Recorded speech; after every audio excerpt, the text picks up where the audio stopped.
Good evening. I'd like to welcome you to the Westfield, Washington Township Area Advisory Planning Commission meeting for Monday, November 3rd, 2025 at 7 p.m.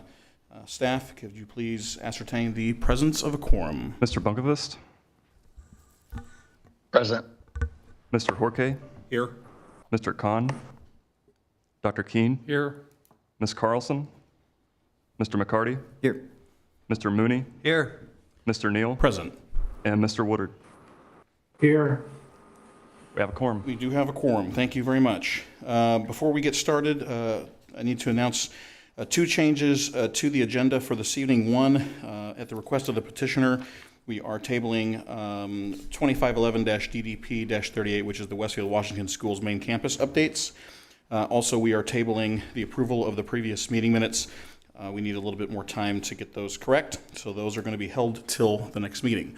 With that, Mr. Rogers, if you would please go over the rules of procedure for this evening. Yep, so thank you everyone for attending this evening. We just wanted to share some general rules of procedures for this evening. Tonight, we do have a public hearing item. So for items that do require a public hearing, tonight's meeting will have the following structure. The department will summarize the petition. The petitioner will then be given 15 minutes to present to the Plan Commission. The president will then open a public hearing. Individuals will be given 3 minutes to speak. Those representing a group will be given 5 minutes to speak. Only one member of the group will be given 5 minutes to speak. For efficiency purposes, we ask that those representing a group speak first. The public hearing will be closed when all interested members of the audience have had a chance to be heard and all emails received during the meeting have been forwarded to the Plan Commission members. The petitioner will then be given 10 minutes to respond to comments without interruption. The Commission will follow up with any questions, comments, or concerns regarding this petition. This may include additional discussion with the petitioner. And then also for some general rules of conduct this evening, please do not disrupt the proceedings in any way. If you need to have a private discussion, then we ask that you please quietly exit the room. Please silence your devices at this time. If you must answer, then please quietly exit the room. If you are attending in person this evening and you wish to speak in regard to a petition scheduled for a public hearing, then please line up along the west wall, which is right over here, once the public hearing is opened.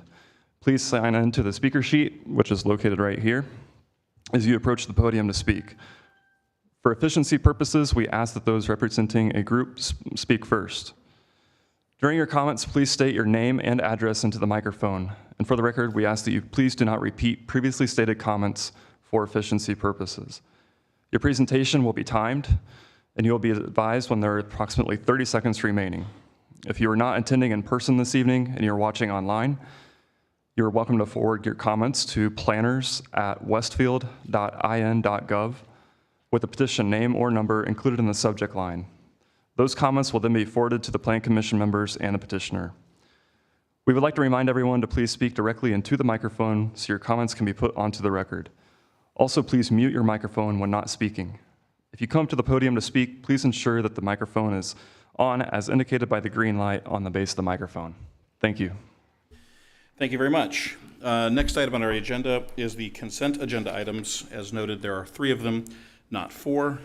Anything from staff prior to any questions or movement on these? I think we're good to move on. Very good. Any questions from the members of the board? Mr. Horke. I have one that will hopefully be very brief. I was wondering on the Gracewell Center, is there actually a Spring Mill Road access direct to that parking lot, or is that a emergency egress only thing? I can pull up the site plan and look.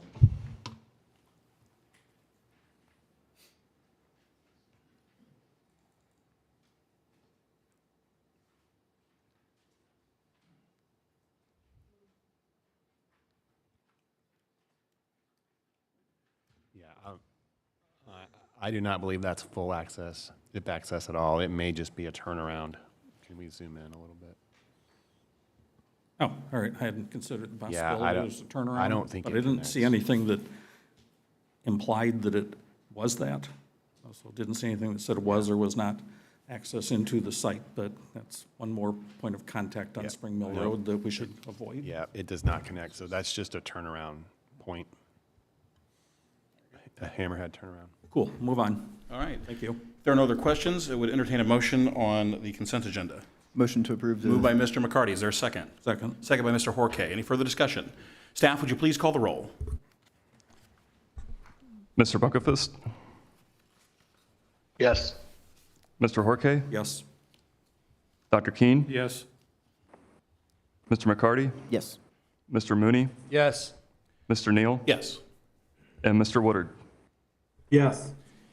Motion passes. Consent agenda is passed. Thank you very much. There are no items of business, so we will move to our public hearing items for this evening, which is 2511-PUD-19, which is the Ironstone Planned Unit Development. Now, before we begin, we'll start with a staff report, followed by the developer, and then we'll open public comments. Obviously, there are a lot of you here. We usually don't have this many people all year total. So the fact that you're here, I'm very thankful for. My ask as the facilitator of tonight's meeting is, it is my job to make sure every single one of you is heard, including the petitioner, including staff, whether you agree or disagree. I would ask that you be civil, that we don't shout, or if you want to clap after a comment or have you, you can certainly celebrate, but please honor everybody's right to be here. This is democracy, and I will defend your right to make sure that you're able to speak. I would ask you for that. With that, I will turn it to staff to get us started. Yep, thank you, President, members of the commission. For the record, Weston Rogers with the Community Development Department. The item before you this evening is the proposed Ironstone Planned Unit Development District. The subject real estate is roughly 715 acres in size. The boundaries of the zoning district are shown here on the concept plan as it loads. It's generally located northeast and northwest of Hortonville and southwest and northwest of the intersection at 6 Points Road and 206th Street. The proposed ordinance would permit a residential community with a mixed-use village to be developed through the establishment of 4 districts on the property. These districts include the Lakes, the Reserve, the Village, and the Horton Square mixed-use block, each with distinct architectural and site development standards. This item is scheduled for a public hearing this evening, and this item was properly noticed and advertised. Written public comments received by the department are uploaded to this agenda as a public comment exhibit. The petitioner is here this evening and does plan to provide a presentation on the matter. But the petitioner and staff are available to answer questions should the commission have any. Thank you. Thank you very much, Mr. Dobshewitz.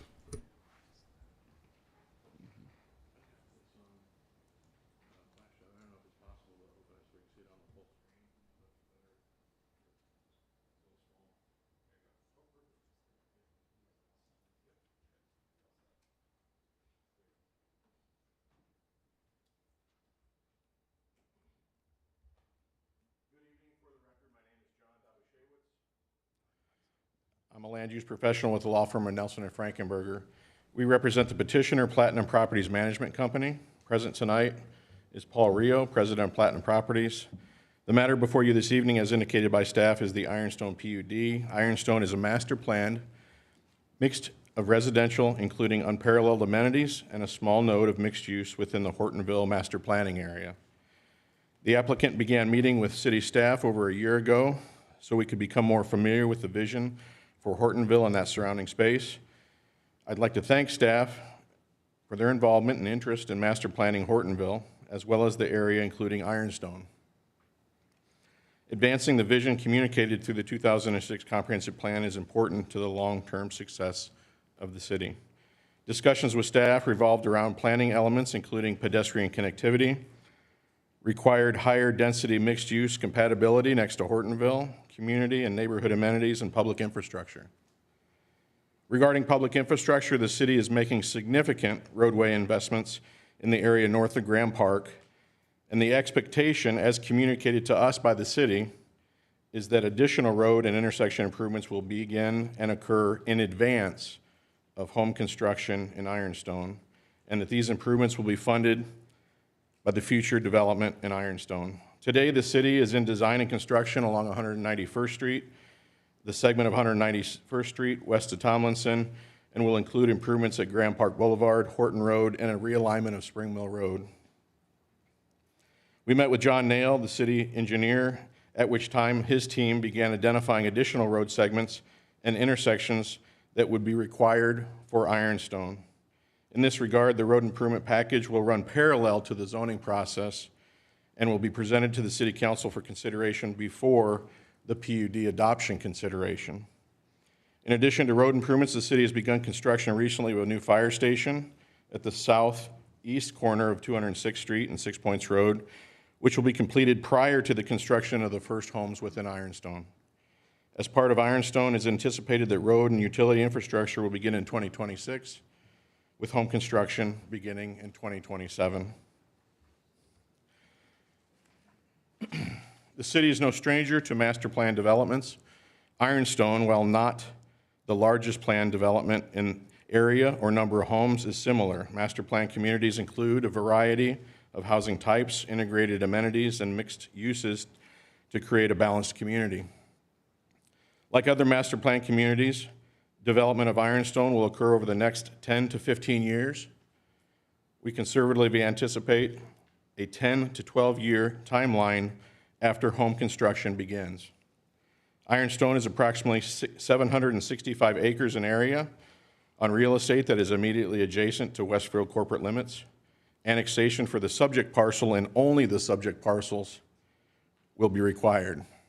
No other property would be annexed into the city limits unless those parcels elected to seek annexation. The red dashed line represents the town of Sheridan limits at 216th Street. The real estate is bisected by existing thoroughfares, Horton Road and 6 Points north to south, and 206th Street east to west. The real estate is also bisected by the Monon Trail. Adjacent developments include Osborne Trails, Atwater, Monon Corner, and Chatham Hills. The real estate also wraps around and is part of the Hortonville planning area identified in the 2006 comprehensive plan. The comprehensive plan identifies Hortonville as a node where mixed-use development surrounded by greater residential density, including multifamily, attached single-family, and detached single-family homes, is anticipated and encouraged. Additionally, the location of the new fire station under construction is identified here at 206th and 6 Points. That location right there is the new fire station. 6 Points Road runs north to south, 206th Street east to west, and Horton Road and the Monon that you can see here bisecting the site.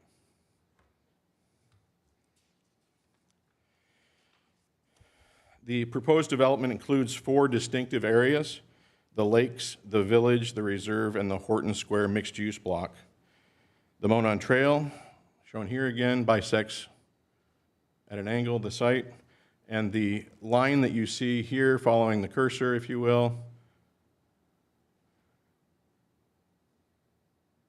is a power transmission line easement that also bisects the site. The light shaded area, which we surround, is the Hortonville planning area. One added element of the plan will be the donation of approximately 40 acres of ground to Westfield schools. A separate commitment will be submitted for consideration by the Plan Commission and the Council, which addresses the donation. The site is at the northwest corner of 206th and 6 Points Road, across from the fire station. That area is identified here on the plan. The donation will add the 40-acre parcel to the real estate options available to Westfield schools for future use. Trails and connectivity to the broader community and amenities like park spaces, public open spaces, and the Monon is of critical importance to Ironstone. The plan for pedestrian access, as shown here, identifies over 14 miles of additional perimeter paths, not including the Monon Trail. Master planning of the larger area included in Ironstone allows for significant attention that has been shown towards connectivity and integration of public spaces that will contribute to the pedestrian-friendly environment recommended in the comprehensive plan. In addition to pedestrian paths, separate golf cart pathways are proposed that will connect community residents to Hortonville and points, not just including but beyond Ironstone. It may go without saying, but the pedestrian connectivity shown on the trail plan is in addition to the sidewalks that will be provided on both sides of all streets throughout Ironstone.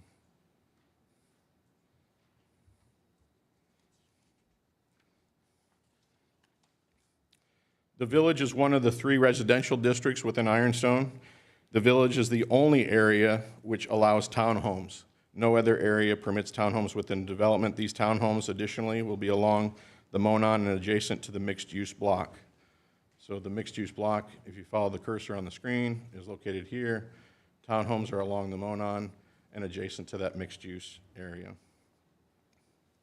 The village calls for predominantly single-family homes with alleys. 85% of homes within the village are required to have alley access, and the street pattern as shown is a grid pattern that expands the grid street pattern in Hortonville.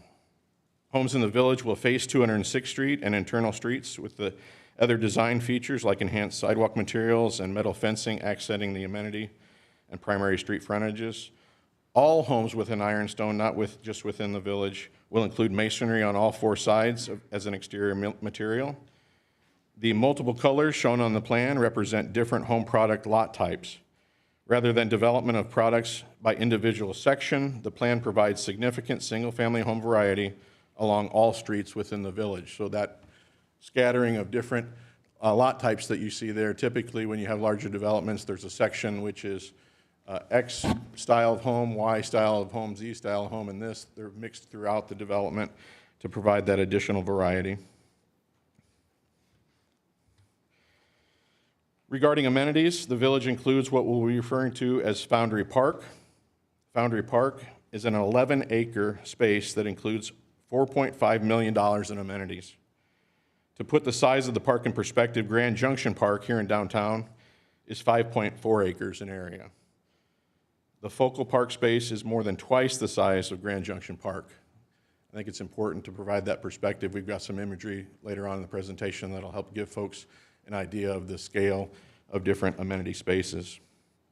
Foundry Park will include multiple sport courts, a 10,000 square foot minimum clubhouse, an amphitheater space, in addition to parking and other pedestrian amenities. We've got a couple other slides here that provide perspectives. So this is a bird's eye perspective looking generally south and east, rather north and east. You can see the clubhouse in the foreground, parking, pool facility, and a lake in the background behind the amphitheater space. This is a second perspective looking south and east generally, with those sport courts in the foreground, the amenity facility, and lake in the background. This final exhibit is the amphitheater space with the lake in the background. Again, to provide a sense of scale, the lake is well over a football field in size. It's almost 2 football fields in size. Again, when we go back and we look at those individually, I'll show you a slide that places football field shapes over those amenities to give you an idea of the scale. The Lakes is another residential area that will be exclusively single-family detached homes. This Lakes area is generally west of 6 Points Road and south of 206th Street. Again, the multiple colors shown on the plan represent different home product lot types that will provide significant variety and enhanced streetscapes. Primary amenities in the Lakes will include a park with pool, bathhouse, playground, and boat launch. Another primary design feature in the Lakes will be linear parks at over 2 and 3 football fields in length, respectively. Both provide space for community to engage and interact. This is a perspective showing the pool facility and playground. A total investment of between $1.5 and $2 million is anticipated in this space alone. It is important to note that all of the amenity features submitted with Ironstone in the entire development are all included in the PUD ordinance and required. Each will be reviewed for compliance at the time of construction plan approval. As a side note, much like other larger planned developments, the enhanced level of amenities planned for Ironstone is possible only when master planning larger acreages rather than development occurring in multiple smaller developments over the same period of time and the same area of real estate. Remember, conservatively, we're looking at a 10 to 12-year build-out horizon for Ironstone, which again is consistent with other master plan communities in Westfield.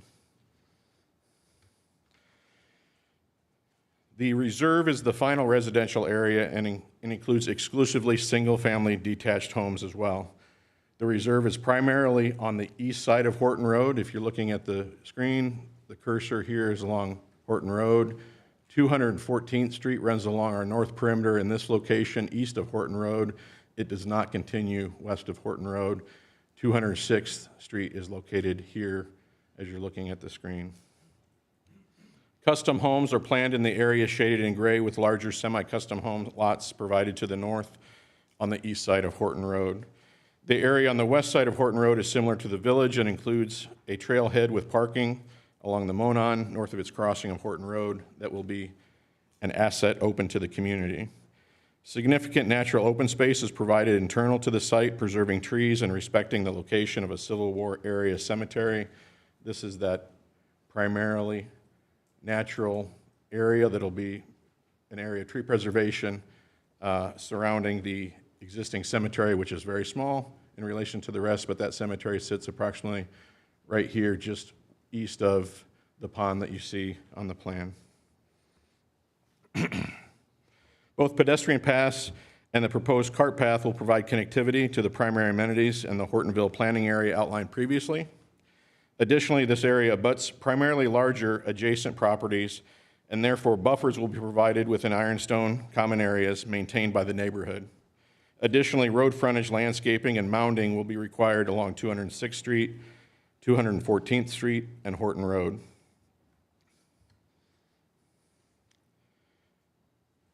The Horton Square mixed-use block is approximately 7.5 acres in area, and it's located at the northwest corner of 206th Street and Horton Road. Future buildings, as illustrated by example here, will be 2 to 4 stories in height, pulled up to the street with parking behind the buildings as illustrated in these character imagery examples. The mixed-use block is the only area where multifamily is permitted. Further, multifamily is only allowed in a mixed-use setting, including primarily upper floors of buildings with commercial uses on the first floor along the street frontages. A freestanding apartment community is not permitted.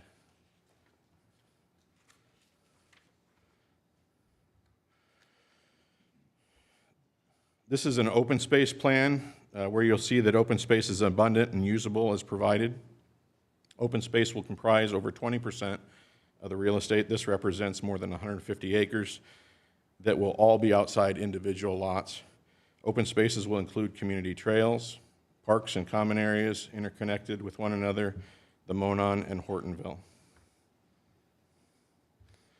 This is the other item I alluded to at the beginning of the presentation. I think it's important to provide a sense of scale to some of these proposed public spaces. As I noted earlier, Foundry Park is 11 acres in area. Foundry Park is the exhibit on the left-hand side of the screen. The size of these spaces don't always come across on the screen or 8.5 by 11 sheets of paper in a manner effectively communicating the scope of the design. We've taken these 2 spaces within the village and the lakes respectively and overlaid football field areas scaled to the drawings. So as you can see, this is the lake that we were talking about in that imagery of Foundry Park. This is a linear park which terminates at the amenity facility in the lakes. And these are football field size areas, goalpost to goalpost, 1 football field, 2 football field, 3 football field. 3 football fields is representative of the lake of the other linear park within the lakes area. This, along with the examples of Grand Junction Park, provide a better perspective regarding the investment in community open space areas.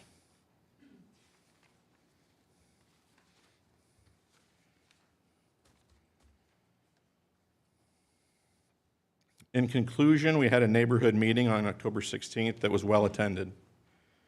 We are in the process of collecting comments and questions regarding the plan, and after tonight's public hearing, we will be prepared to address the comments we've received.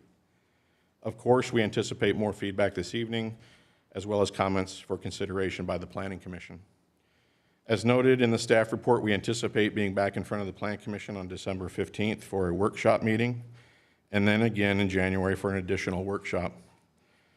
Finally, we feel it should be stated again, Ironstone is intentionally responsive to the goals and objectives for Hortonville in the comprehensive plan, including mixed-use commercial and multifamily, surrounding residential areas including greater density, and enhanced amenities and open space available to the community. And Ironstone will include a program for road infrastructure improvements dictated by the city that will take place at the front end rather than afterwards in response to development. Implementation of this new policy ensures that improvements are made that address roads and intersections that serve the subject area to the benefit of current residents and new residents once they arrive. We appreciate your time tonight, and we'll begin the process and look forward to advancing this unique master plan community. I want to thank you. Of course, we will be available to answer your questions at this time or again at the conclusion of the public hearing. Thank you. Thank you, sir. Any initial questions from the board prior to public hearing? Mr. Jorge. If I could ask one, I usually wait till after, but at the council introduction, Councilor Waniger had asked about a couple of pieces of property that are not included that he felt were going to be kind of landlocked, potentially being something that would be less than desirable for future development should this all occur. One of them is fairly obvious on the east side of 6 Points Road, but I was trying to figure out where the other one is. Can somebody help me out on exactly what he was referring to there? I know you haven't solved it yet, but The other 40-acre parcel is right here, if you follow on the screen. right, that's the one I thought was fairly obvious. So that's the 40. The fire station is right here at the corner. The 30 acres is the acreage that exists. There are 3 homes on the north side of 6 Points Road. North of that parcel, there are agricultural fields, and it's the space right in here, and that space would afford an additional street connection over to 6 Points Road. And those are the 2 parcels Mr. Waninger was referring to. Okay, I was guessing that northern one might have been the second one, but I wasn't sure after listening to it. And we've had, our clients had dialogue with the owner. The owner owns other parcels which are part of the plan, but at this time has not decided to include those parcels which Mr. Waninger described in the development. Okay, and that's fine. It's only been a week since the council meeting. I didn't expect you to say, oh yeah, we got this all figured out. But I wanted to get clarity for my own sake on where we were talking about. Anything further from commissioners before we move to the public hearing? Thank you, Mr. Dobshewitz. We'll get started. I'm about to open the public hearing. If you are here to speak, there is a sign-up sheet here at the dais. You'll line up along this wall. If you're here to speak for yourself, you'll get 3 minutes. There is a clock, and I want to be very specific because there's so many of you here, and I don't think anyone wants to be here till 2 o'clock. If Taco Bell closes before we get out of here, we're in trouble. So right here is the clock by our attorney. Watch that clock. When it hits 0, I've got to do my best to stop you even mid-sentence, because if we go any further, everyone gets 30 seconds more and more and more, it's going to spiral. So I want to give you as much time as possible. Be succinct, be direct, and the petitioner is going to be taking plenty of notes, and they're going to come back and address some of that now, and of course through the workshop process over the coming months. With that, I'm sorry, are there any groups? Anyone here specifically speaking for a group? Seeing and hearing none. So everyone is here for the 3-minute time frame each. So what I'm going to do now is open the public hearing. If you are online, planners@westfield.in.gov, if you'd send an email with your comments to staff, we're getting their attention. We'll make sure that gets into the record. With that, the public hearing now opens at 7:28 p.m. If you would, when you get to the microphone, state your name and address, and then you will have 3 minutes to speak from that point.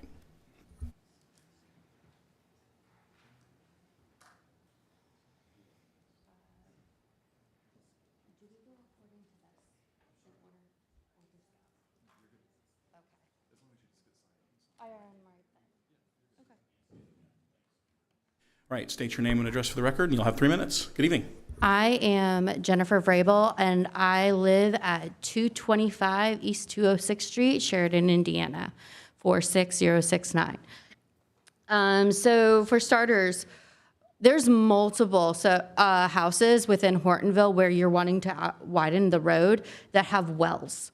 So if you go to Hortonville, we have wells, and I looked up how far a well can be from the road, and it says a minimum of 25 feet, according to ordinances.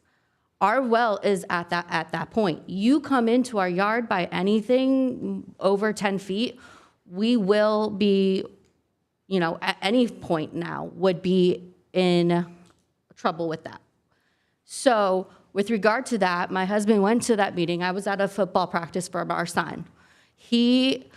I was just wondering what kind of compensation would we get for that water well? Because legally, if you were to take out a well or any kind of utilities like that, the homeowner would need to be compensated.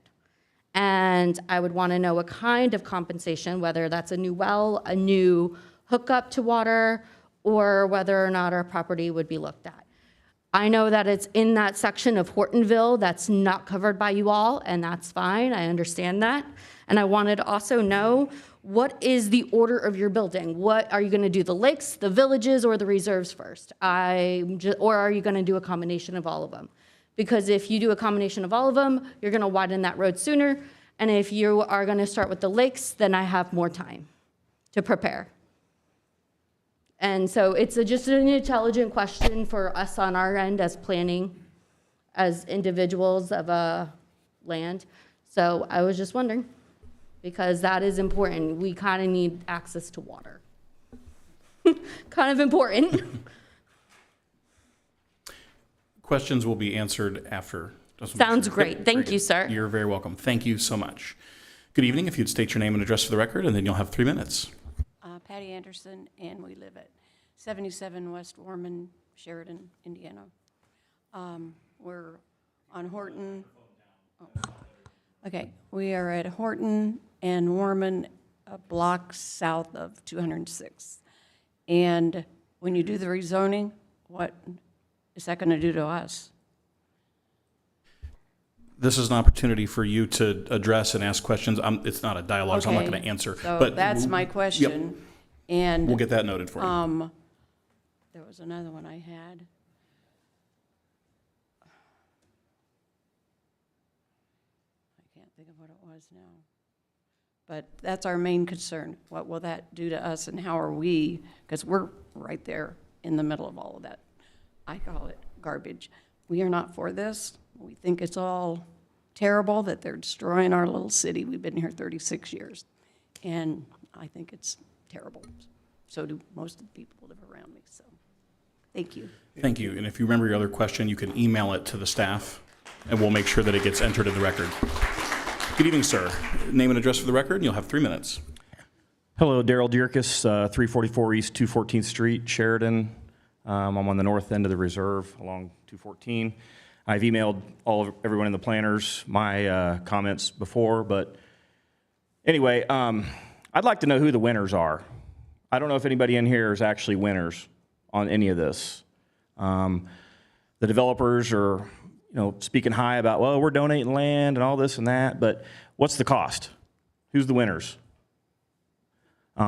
We moved out there 3 years ago, and there's many estate lots that this is kind of a little bit more selfish, okay? I'm dialing it in on what affects me now, other than the fact that we don't need 2,300 more homes in our community, and my children were forced to be put into temporary classrooms that I didn't sign up for when we moved to this community. The growth and pace is overwhelming, and it's embarrassing, and we didn't sign up for it. That's the big picture so dialing it in closer, we have an estate lot. Many others here may have estate lots with 3 to 5 acres, and we didn't sign up to have hundreds of homes packed 4 inches apart across from us or next to us, congesting our streets. Also that, as Mr. John, no offense here, described the success of the community, but I don't know what that metric is. And in the meeting the other night, about 2 weeks ago, I asked Paul, I said, well, where do your profits come together with our rights? And he straightforward said, you have no rights. And I think we do. I think we voted you folks into these roles to protect our rights versus the profits of the developers. So dialing it in closer, do we want to be Fishers? Do we want to be high density madness even further than what we are already? Or do we want to be Zionsville? I sent you all a proposal that says, why can't these developers have some 2 to 3 5-acre lots built in as buffers that are adjacent to existing estate homes? And those lots can be very profitable for them too. We don't have any of that, and they would sell immediately. There's so much demand for people that want a pole barn or maybe a horse or something like that, instead of living 6 feet away from their neighbor in a $500,000 house. The profit can still be there by downgrading the density. And even more selfish, on 214th Street, why can't we have 8 estate lots right across the street from me? That would protect that nice piece of property, that lane. It's teed on both ends. My kids walk on it, ride bikes on it. I don't want this garbage across the street from me. Thank you for your time. Appreciate your comments. Thank you so very much. Thank you. If you're coming up to speak, the clipboard should be somewhere there. Make sure you're signing up on that before you come to speak. If you haven't yet, you can do it at the end. Name and address, and you'll have 3 minutes. Good evening. Okay, Jeff Salisbury, 21333 Oak Ridge Road, been there for 25 years. I'm not against development, I've been around it my entire life, and I am concerned with infrastructure, and when you guys talked a while ago about upgrading 206th Street and Horton Road in areas in Grand Park, I am very concerned with State Road 38 and Oak Ridge Road. It is a very dangerous intersection. You got a hill that comes from the east. You can't see traffic coming over there. People that live on Oak Ridge, and a lot of people at Chatham use Oak Ridge Road, and you got to make a hard right-hand turn. It's not perpendicular. And adding this amount of density, this many homes, this many people, without even considering doing something out on State Road 38 and Horton Road, as well as Oak Ridge Road, it's going to be a very serious intersection that I'm afraid are going to have a lot of accidents. The visibility is just terrible at Oak Ridge and 38 because you can't see people coming over the hill. So I'm all for doing things the right way, and infrastructure, it starts with the infrastructure. And I know this is a massive project, and there's a lot of people concerned, a lot of people upset. But if it's done right, I got to ditto what Darrell said about the, high density. It is a very dense project. But right now, my main concern is the infrastructure and these crossroads, Horton Road, Oak Ridge Road, and obviously State Road 38. Something's got to be done, or there'll be a lot of accidents. Thank you. Thank you, sir, for your comments. Good evening, sir. Name and address for the record. You'll have 3 minutes. Good evening. Hi, Dale Schultz, 20752 Oak Ridge Road, Sheridan. My specific request would be a barrier of some type along the eastern side of the reserve up near 206th Street, separating the properties. If you could make sure you pull that mic towards your mouth just so everyone can hear you. I'm sorry. That's okay. Separating the properties to get some semblance of a break there instead of just a fence row. I spoke about this at the first meeting a little bit, and they seemed to be willing to come and work with us. I would like to see that happen. Other than that, I agree 100% with Mr. Salisbury, especially on the intersection at Oak Ridge and 38. It is a killer. Something's going to have to be done. Thank you. Thank you, sir, for your comments. Greatly appreciated. Good evening. If you give your name and address, you'll have 3 minutes. Thank you. Good evening. My name is Joshua Reynolds, 21655 Six Points Road. I would like to express several concerns with the development as it is proposed. The central issue here is not growth, as growth can be a good thing, but rather the size, density, and location of this project. First, I'd like to refer to the Westfield Comprehensive Plan. I realize that a new comprehensive plan is being developed, but as of yet, this is the current one. And a large portion of the proposed project, specifically the village, lies within the rural northwest section of the Westfield Comprehensive Plan. And the development as proposed is in violation of many of the guidelines and rules for development within that section of the Westfield Comprehensive Plan. The second issue I'd like to address is size and density. Even if we put aside the first point, The size and density as proposed are not within the best interest of Westfield if we are thinking long-term. This is because high density and large neighborhood sizes often lead to decreased social connection and decreased neighborhood interaction. There is a known inverse relationship between population density and social connectivity. As the neighborhood size and density increases, social connection and community cohesion tends to decrease. And the reason is because a small neighborhood often resembles a community where people have a sense of belonging. They are invested in one another, they are invested in their community, and they want to give back to their community. On the other hand, the proposed development, the scale and density will lead to residents having little connection to their neighborhood and a greater anonymity, which means less community involvement and can lead to social isolation. The sales pitch given for Ironstone is that it will maintain a small town feel while providing for large development. However, its size and density are not compatible with that stated goal.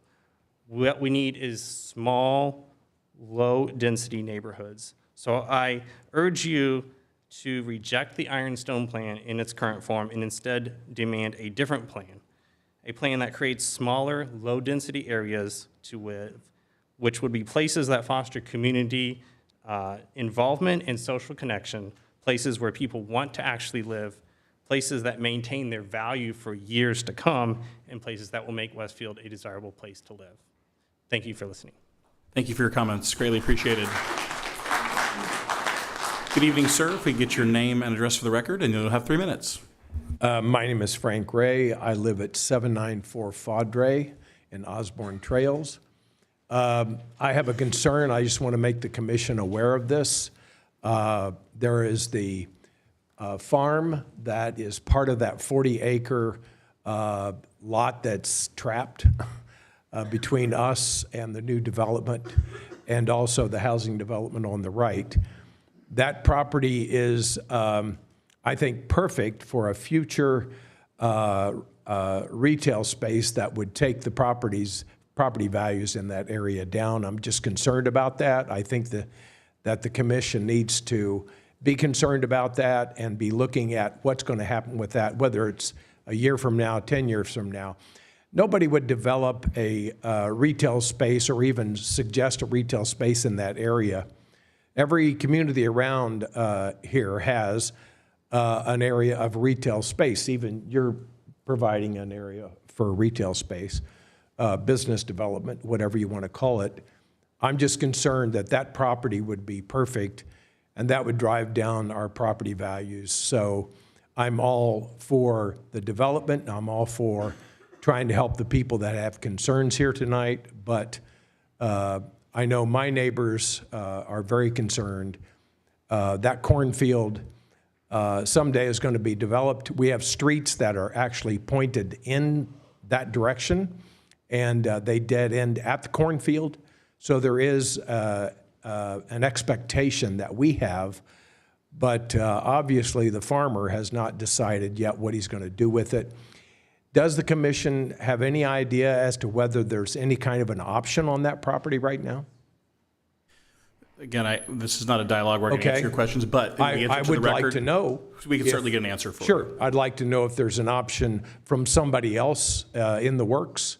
I'd also like to know if what kind of connection that might make in the future from that farm, if it's going to be part of this development sometime in the future, if they have made any kind of an agreement with that farmer. That's all. Thank you. Very good. Thank you, sir, for your comments. Greatly appreciated. For those of you who are lining up, remember there's a clipboard there. Make sure you sign your name and information. Good evening, sir. Name and address for the record, and then you'll have 3 minutes. Roger Ingleton, 20373 Atchison Way, Westfield.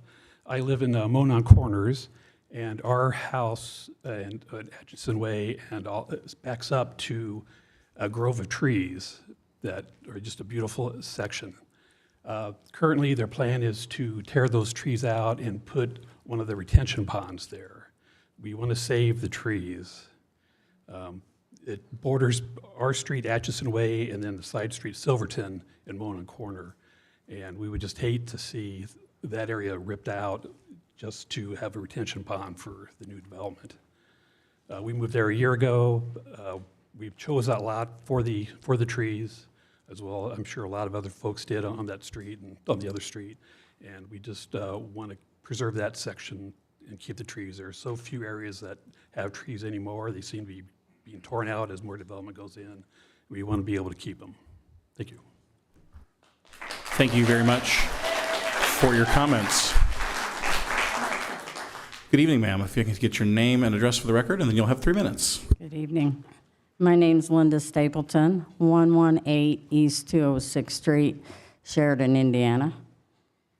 My question is, how's it going to affect our zoning, being able to keep our farm animals? We have been there 39 years. We don't plan on moving.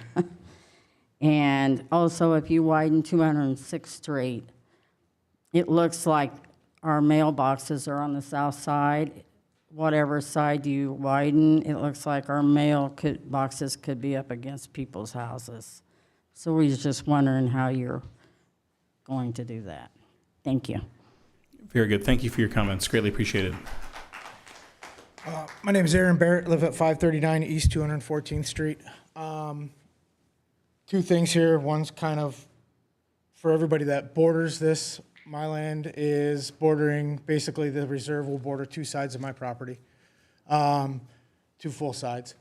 They had mentioned earlier in the meeting that they were mounding on public streets, 214th and all those, but there is no plan right now for them to mound for privacy or anything like that on adjacent properties. I think that's a big mistake. Whether it comes or not, the idea that you're going to protect your current residents from a street view, but you're not going to protect existing residents from the new properties, backyards, and their privacy. We live out there. It's really peaceful right now. I get development. I understand it all, but to not have that, to make it, accommodations for public streets and things like that and not for private residents, I think is a big mistake. I think that really needs to be taken a look at. Also, the other one, and this is more of a major one, is the traffic itself. I understand that they have a plan. Just looking in, let's say, Grant Park, 191st and Horton right now, that plan to even fix that intersection, which is a disaster, isn't starting until 2027. They're planning on breaking ground. How is that going to carry through? Are we going to be 10 years behind that to fix the roads, to fix all that stuff? It's already, you look at Oak Ridge, and it's a racetrack. Everybody flies through there. I'm on 214th Street. It dead ends at two sides. I can't even let my kids stand out on the bus anymore in the morning because it's pitch black and there's cars flying through there.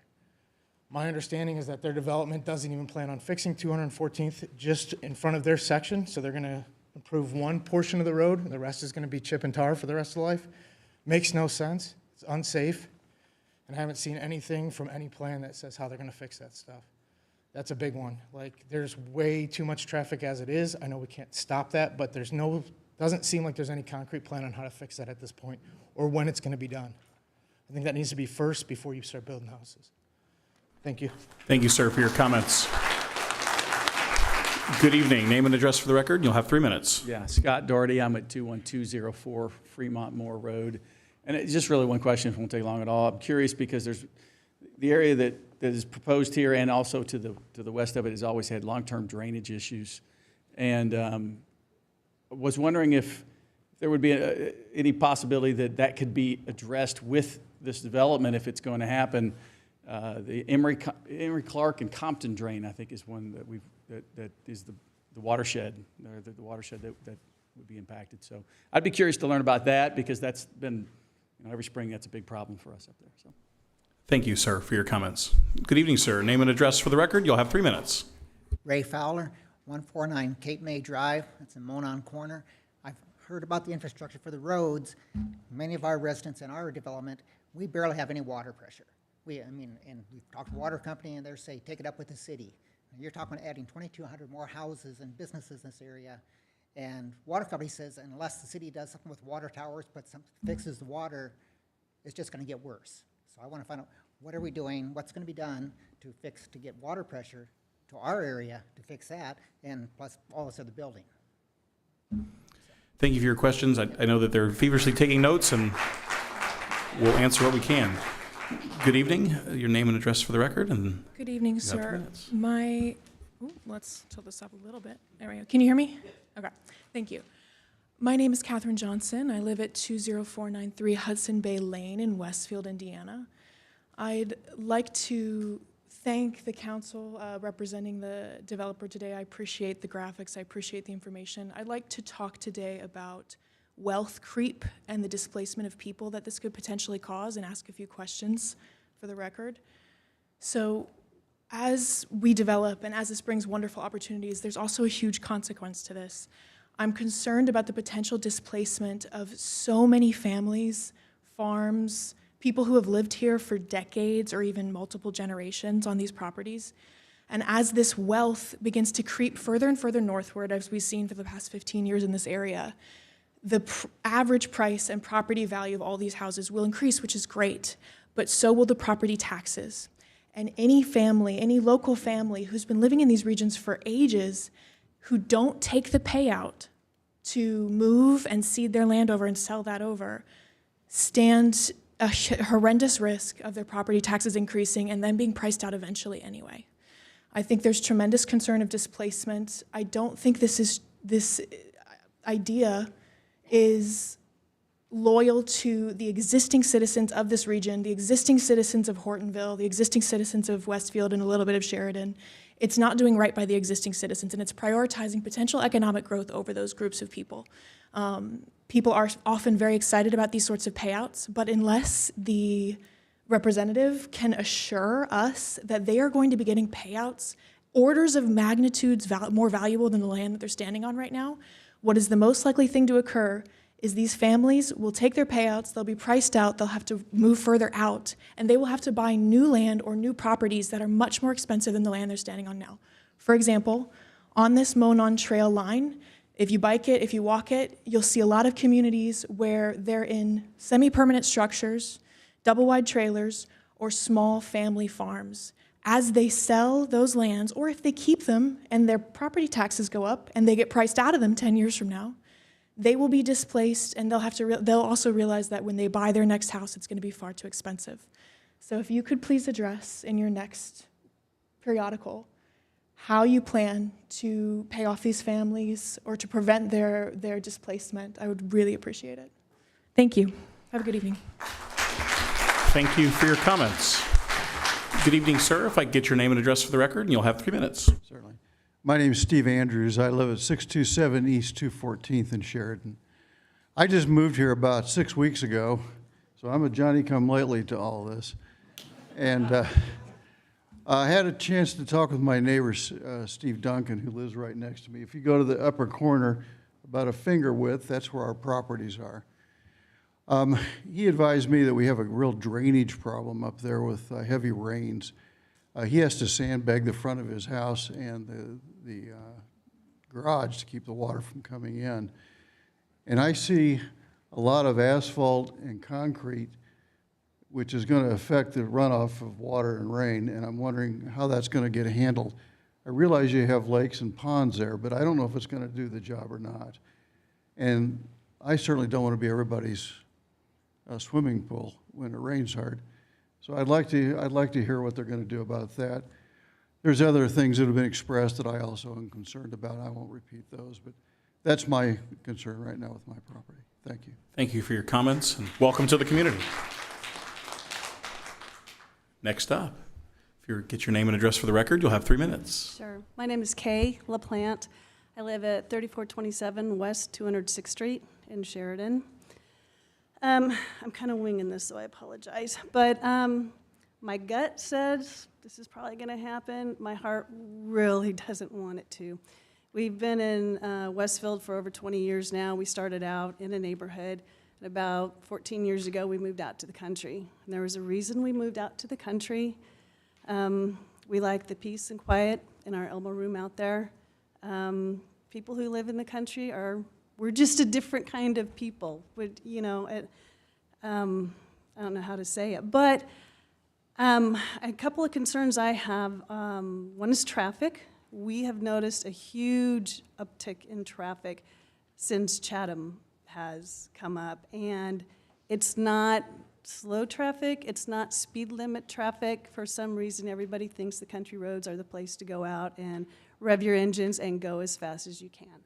And we are very close to the intersection at 206 and Mule Barn. You all should know about all the fatalities that have happened there, and it's too many. So if this does go through, and even if it doesn't, something needs to be done about the traffic, or at least that intersection at Mule Barn and 206. Another concern I have is I think it was within the last 2 years, might have just been last year, 2 years ago actually, we got a bill for a watershed cleanup. And the rumor was that it was from something being developed further north of us. And, but the cleanup of this watershed was going to be pushed on the current landowners. And it was going to be like a $7,000 hit for us. And if that is something that's going to happen, I don't know if this would affect us or not, but if anything like that, I don't think should be pushed on the current landowners if it's being caused by a developer someplace doing something that's going to, come down the line and impact us. So thank you for the time, the opportunity to share my concerns. Thank you, and you did a great job. Thank you very much. Good evening. Step on up. If you are getting in line, where there's a clipboard back there, if you could sign that. For you at the podium, name and address, and you'll have 3 minutes. Good evening. Hi, everyone. Good evening. My name is Kit Werby. I'm at 20404 Atchison Way in Monon Corner. Hi, Paul. Hi, John.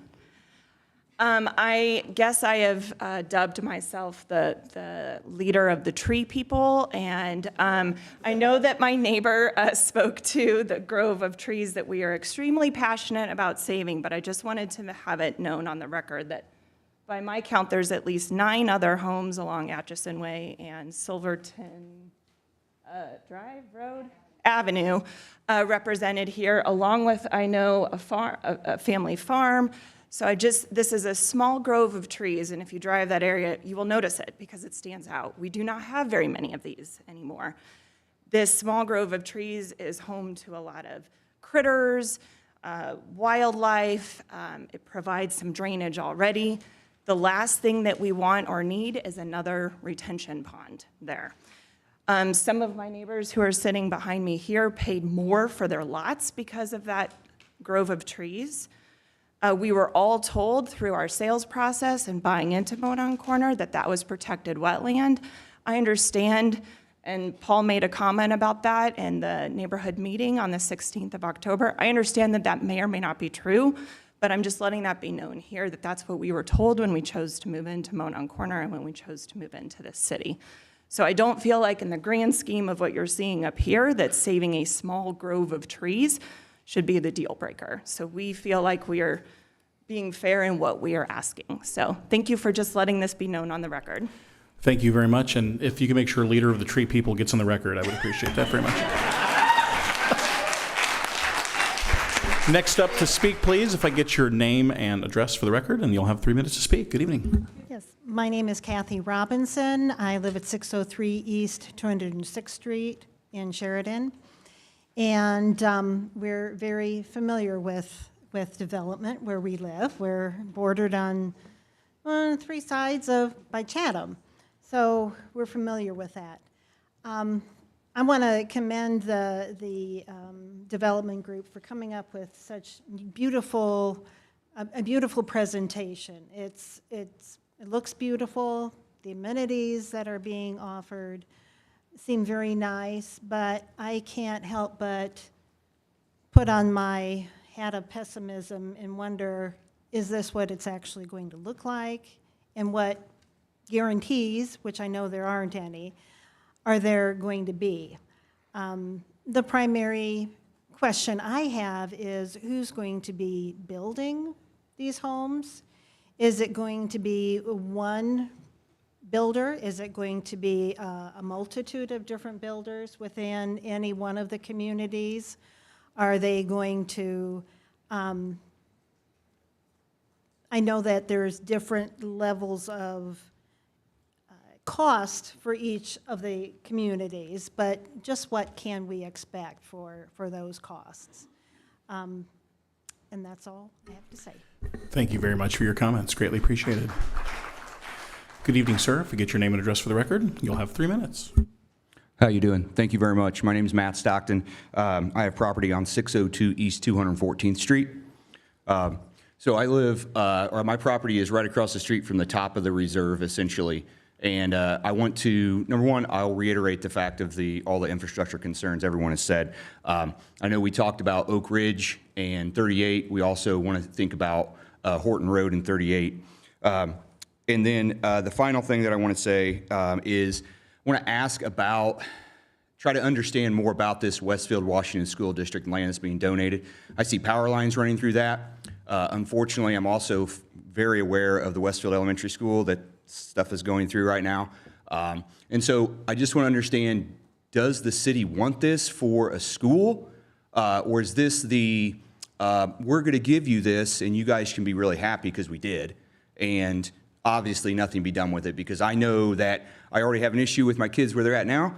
And if there's power lines by the school, I know that could be a concern.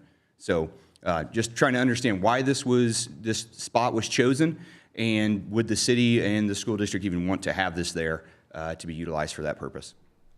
Thanks. Thank you, sir, for your comments. Greatly appreciated.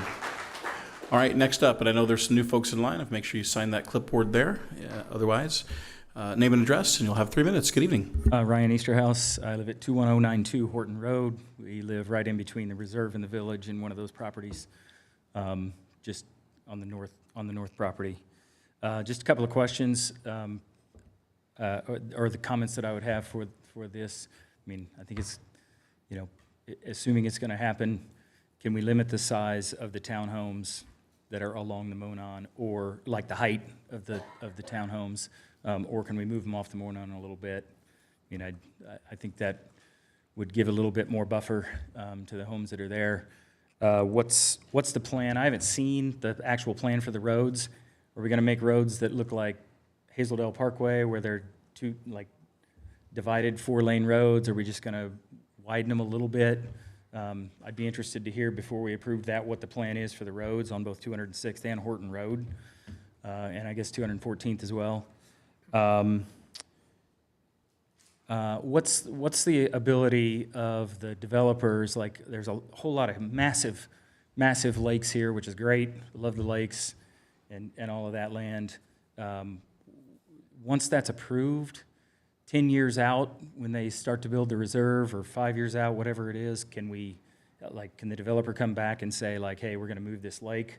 So I'd be interested to hear what the ability is to move that, because obviously, once it's done, if it's in a nice spot, we don't want to move it. And then my last comment is with the gas and the water and the sewer and all of that's coming through those properties. Like, what does that plan look like? Is it going to run through our yards? Are they going to have to tear up a bunch of land along the yards there? So curious to hear answers on all of that. Thank you. Thank you so much for your comments. Next up, you'll have 3 minutes. Name and address for the record. Hi, I'm Veronica Trevathan. I live at 423 Montgomery Drive. And evidently I don't live in this area close to it, but I've lived in Westfield for 5 years now. It's the longest I've lived anywhere, and I love it. However, I've noticed a disturbing amount of tree cutting, especially big mature trees that have decades left in their life. Sorry, I'm really nervous about being up here. Thank you. Especially since we're cutting down the trees, putting in neighborhoods, and then planting invasive species and such, especially like Bradford pears, which grow fast and look pretty for 2 weeks, but they're also really brittle. They don't hold up well against storms and stuff, which over the next couple decades are going to get worse because of climate change and such. So I know several houses in my neighborhood have been damaged by Bradford pears because of the storms. So I understand if you can't keep every tree in the area, and I know a lot of that is farmland from what I've heard, but there are trees there. So I'd like to keep the trees we have, and if we do end up planting new ones, try and make it native species that will absorb more water and help with the overflow of water, and ones that won't break at the slightest wind. So, thank you. Thank you for your comments. You did great. Good evening. Name and address for the record, and you'll have 3 minutes. Hello, my name is Joy Fisher, and I live at 1740 West 161st Street. And you may be asking yourselves why I'm here tonight, because I have zero skin in this game, but I feel like I do. I'm one of the few remaining large agricultural tracts of land in this quadrant of Westfield. We have a 7-acre land and have livestock on it. I know somebody mentioned that. The comprehensive plan, as somebody mentioned, this was originally to remain agricultural and to remain low density.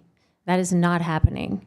And I can share with, I think, you all, the private HELL life it is for those of us who have farms who are adjacent to a development. Because I was in your shoes a year ago, and we tried to fight to have the Woodwind development expand behind my backyard. And since that development's been going on at least one occasion, I've had to go back there and take photos of bulldozers on my property and politely show them to the developer and say, you guys are on our property, you know you are on our property.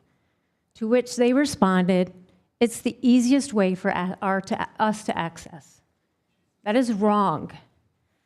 The other thing I would like to remind you of or prepare you for is the potential bait and switch that will happen, which is happening to us. I sat here and looked at those pictures a year ago. And within the last month, I've had 3 different surveyors outside my door. 2 of them have asked to access my property because they now want to survey the adjacent land next to me, which was not part of the original proposal. But suddenly, that land that was agreed to remain agricultural is no longer remaining agricultural. Nobody knows what it's going to be. It was not part of the original proposal. And finally, to the attorneys, I used to work at a law firm, so I think I can probably say this, and hopefully no offense. But please don't insult the intelligence of the people in the room with those renderings. That is not what it's going to look like. I can give you an example. You have shown that you have 2-story homes with trees above the 2-story homes. You are not planting 30-foot trees.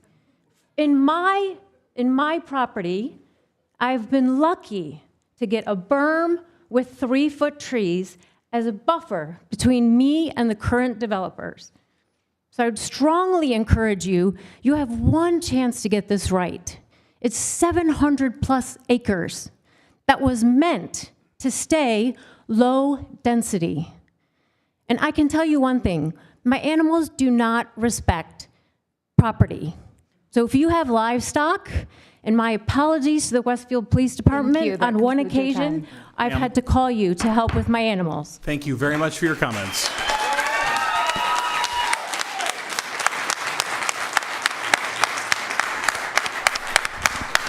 Good evening, ma'am. If I could get your name and address for the record, and you'll have 3 minutes. Right. My name is Julie Savitsky, 1414 West 206th Street, just catty corner to the retention pond at the lakes on the top northwest corner.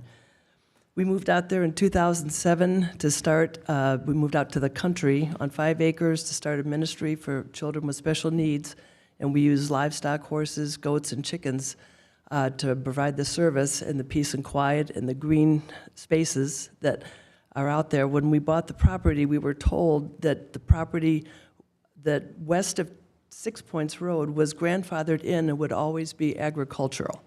So evidently was convenient at the time, but is not accurate anymore. And the fact that we're having this meeting to rezone seems a little deceitful, because they've already broken ground on the fire station there. So if we're not going to have another 10,000 people out there in these 2,300 homes, why do we need another fire station out at 206 and 6 Points We've already got one coming in at 191st Street. So to me, that says that this deal is going to go through and this kind of density is already going to happen. Otherwise, why would we need a fire station right there on that corner? So, and who does this benefit? Does it benefit all the residents who have been here for generations? I don't see any benefit for that.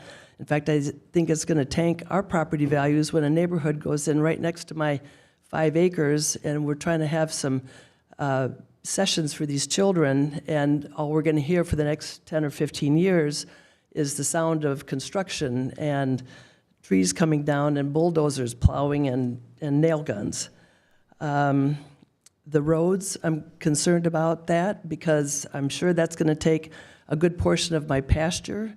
So how am I going to feed my horses? I'm going to have to buy more hay because I won't have enough pasture because now I'm going to have a widened road and sidewalks in my front yard.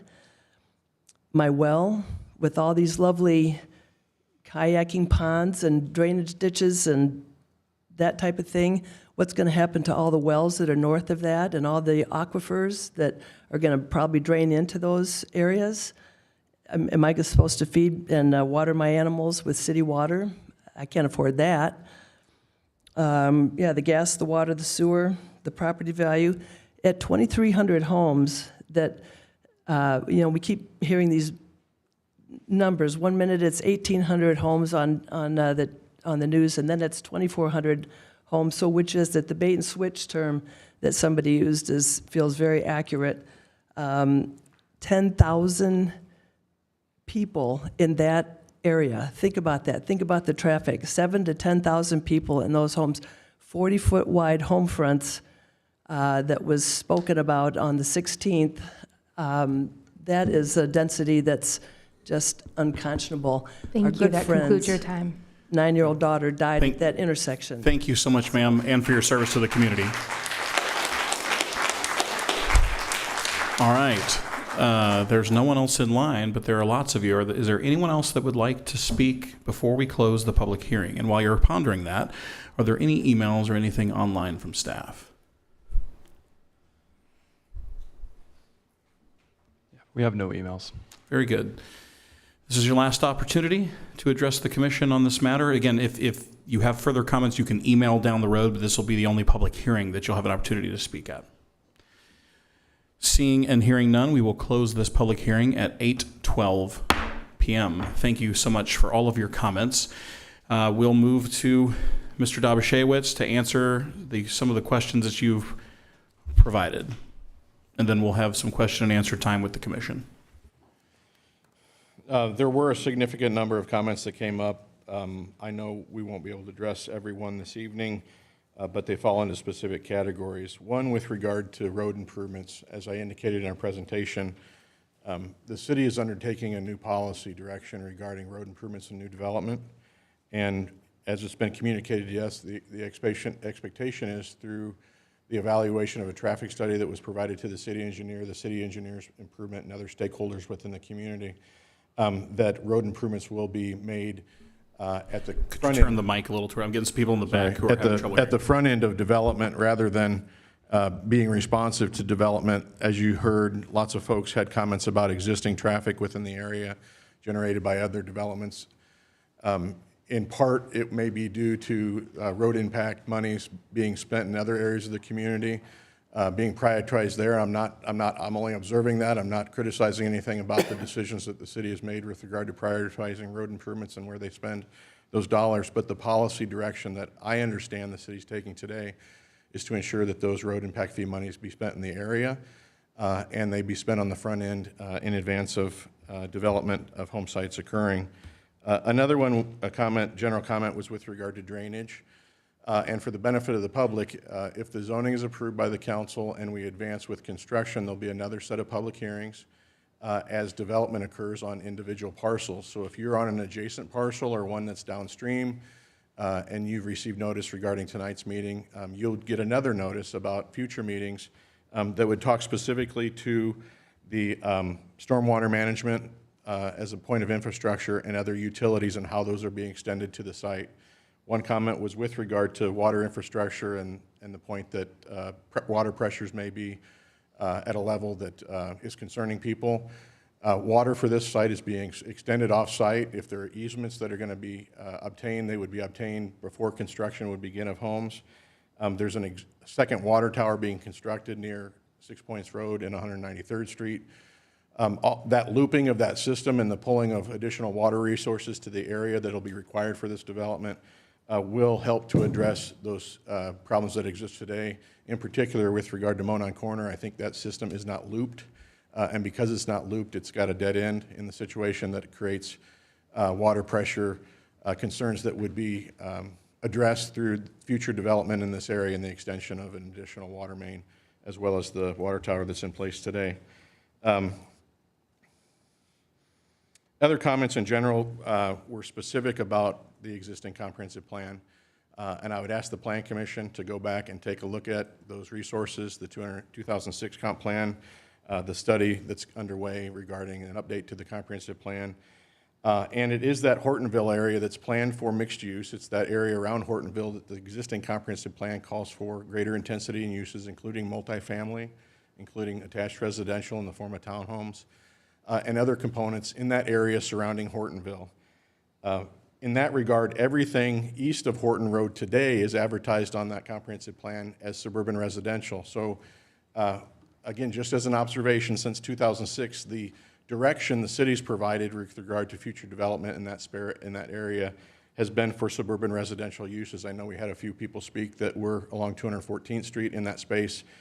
So if they've made those decisions since after 2006, the communication that may have taken place would be with the city, what's anticipated in this area, and the direction I believe staff would have provided would be that that area is planned for future neighborhood construction in the future, with a caveat, and that caveat is with the availability of public infrastructure. And when I say public infrastructure, I really mean water and sewer, which aren't public today, they're private. They're run and owned by Citizens Water Company. With the development of all three of these areas, the lakes, the village, and the reserve, sewer and water are both coming from the south. Construction will begin in all likelihood in the proximity of 206th Street and 6 Points Road. And as infrastructure is extended, it would probably pick up in a couple additional spots, one within the village closer to 206th and Horton Road. In the event that any public roadway improvements or utility extensions are made that affect people's well service, I know this young lady behind me spoke with regard to their well service, they would have to be compensated to provide additional utility service, whether that be water or sewer, to their location. So in the event that their well is interrupted or their sanitary sewer service is interrupted, they would be compensated to provide that service on their lot without question. Another comment that came up was with regard to buffers, the grove of trees that's adjacent to Monon Corner. We have received communication with Kit and her neighbors. We've got a date tentatively set for a meeting that will review that and begin to address their concerns in advance of coming back to the Plan Commission on December 15th. Apologize, I'm going to cut to a couple of additional. What's happening in the space north of Osborne Trails? That real estate is this 40 acres right here. I've been doing this for about 30 years. I think it's highly unlikely that a commercial use is going to be made of that 40-acre parcel. To put 40 acres in perspective, that's like Greyhound Pass and 31. I mean, that's 40 acres at that northwest corner. That use is not likely to happen at that corner. And I say likely is because I don't control zoning and planning. But I have every expectation that that parcel in the future will develop residentially. Again, I can't, John Dabashewitz, not a guarantee. Zoning and impact with regard to farm animals and existing uses. As I indicated, only the parcels that are the subject of this petition would be annexed into the corporate limits of the city. Any other parcel would have to be at the request of an individual property owner. One of the comments that came up was, is there an option on ground? All the owners of real estate within this subject area, the 765 acres, are either owned by the developer or under contract from the developer. So there's no additional property. So if you're not part of the applicant or owner group, you're not in front of the Plan Commission today. You're you're a parcel that lies outside of that, and we don't have any additional contracts on ground that you don't see in front of you today. Mounding and buffers adjacent to properties. Aaron Barrett, we've spoken on the phone. I let Aaron know that we'll reach back out to him after tonight's meeting when we've collected all our comments. And his home sits on the west side of his property with a few trees closer to our site. It's in an area where there is planned pre-preservation. Within that buffer space, there is buffering and landscaping requirements, but we'll see what we can do to address that specific situation along that shared property line. Talked about drainage issues. Got that. And I know you guys are going to have questions, so I'll try to wrap this up so we can move on to that.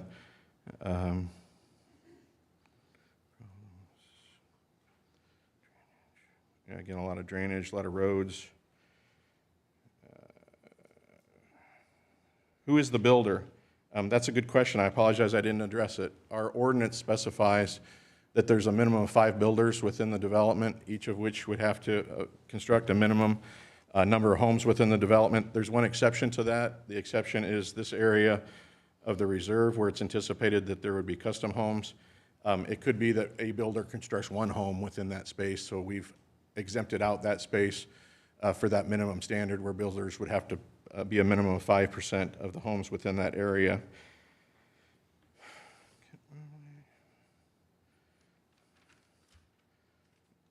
Oh, there was another comment regarding guarantees.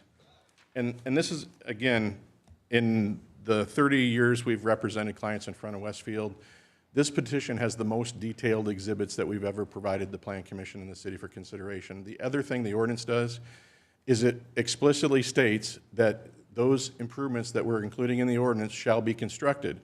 It also states that staff will review for compliance at the time of construction plan approval to make sure that that's happening. So a change to that plan would require us to come back in front of the Plan Commission public hearing and go in front of the council. There's not a plan for that change to be made, but there's always an outlet for additional consideration. Otherwise, we have to build those things.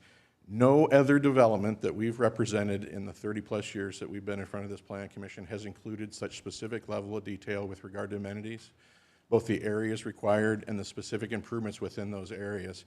So someone said there is no guarantee, and my response to that is there is a guarantee. It's in the ordinance. Please review it. If you have additional questions, convey those to the Plan Commission so that we can provide that additional assurance to the satisfaction of the Plan Commission that those improvements regarding amenities are going to be made. That really addresses the other comment about bait and switch and what changes may or may not occur. The other component of this plan, like the distribution of lots in multiple areas, as well as those amenities and their locations, are tied into the ordinance. Typically, the Plan Commission sees a bubble diagram. That was the case with regard to adjoining developments. Chatham Hills is one, Aberdeen, Monon Corner came to the in front of the Plan Commission at zoning as bubble diagrams. Well, here's the bubble, here's what you might see in it. That is not the case with regard to this development. This development requires conformance with those plans that you have at zoning as reviewed and approved by staff at the time of development plan approval. Understand that we come back to the Plan Commission as well for development plan review, and you'll have a second look at this to confirm those things that are within the ordinance for consideration.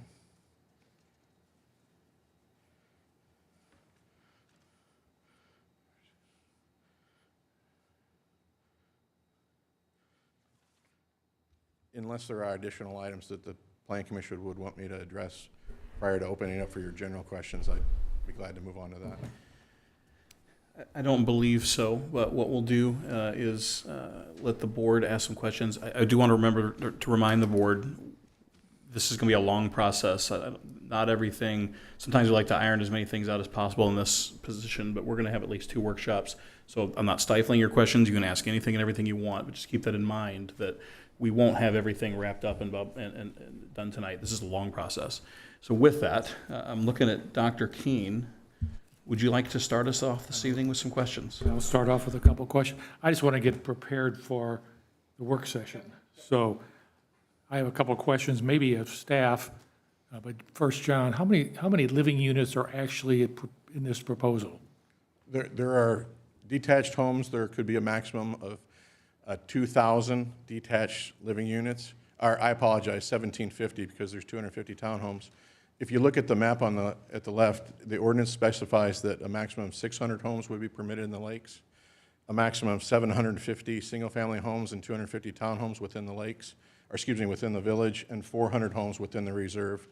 The numbers that you see on the exhibits that we provided are probably about 5% less than that, so we've got some coverage when we go to construction and construction plan and detailed development plan approval. I can't see the small print up there, so that's why again, how, total living units is a maximum of 2,000, including 250 townhomes. There could be apartments in that mixed-use area, and currently the ordinance doesn't have a cap on that, but we would anticipate probably 220, and we'll come back to you at workshop with a cap. Okay, so we're talking basically 3 units per acre, if you were to just do simple mathematics. I'll trust your math. And, thank you. And how much green space is there? There's a minimum of 20%, which represents 150 acres. Plus the water features on top of that? The water, this exhibit illustrates the different spaces with regard to just common areas, park spaces and water spaces, all of which are calculated under UDO as open space. So there's going to be approximately 160 acres of open space. Some of that would be ponds, some of that would be parks, some of that would be common areas. So now we're talking about over 2,000 units per 400 actual building acres, 500 acres. So we're talking 4 living units per acre. The UDO and the city analyze density from a number of houses per number of acres basis. They don't net out how much pond you need to service stormwater on your site or how much area is in common versus a park space.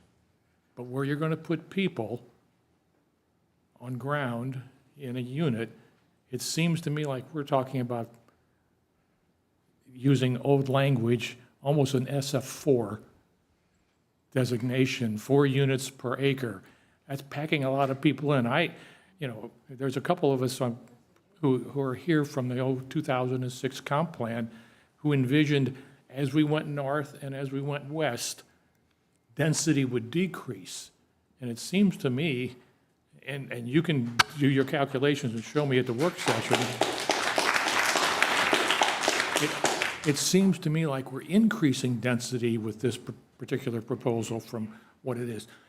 I mean, again, you can show me at a work session that I'm wrong. Again, that's intentional because the direction that's provided regarding Hortonville in the comprehensive plan to add some additional context. If you look at the areas of neighborhoods that surround us, Aberdeen and Monon Corner, which are part of the Chatham Hills zoning, the underlying residential zoning is R4 residential, which is identical to us, with one exception, the reserve area, we're asking for R3 as our underlying zoning classification, which is a step down from what the zoning classification is in Chatham and the balance of the residential area. So again, on this map, Atwater and Osborne Trails, Monon Corner, Aberdeen, Chatham Hills, there are other sites.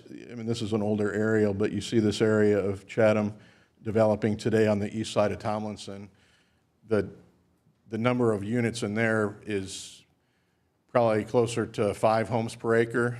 The overall in the adjacent communities is somewhere in the ballpark of 3 homes per acre.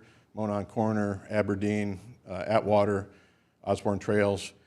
But in those circumstances, the comprehensive plan called that for suburban residential. But here, the comprehensive plan explicitly states that higher density residential should be provided in this specific location adjacent to Hortonville to support those uses that are being provided within Hortonville.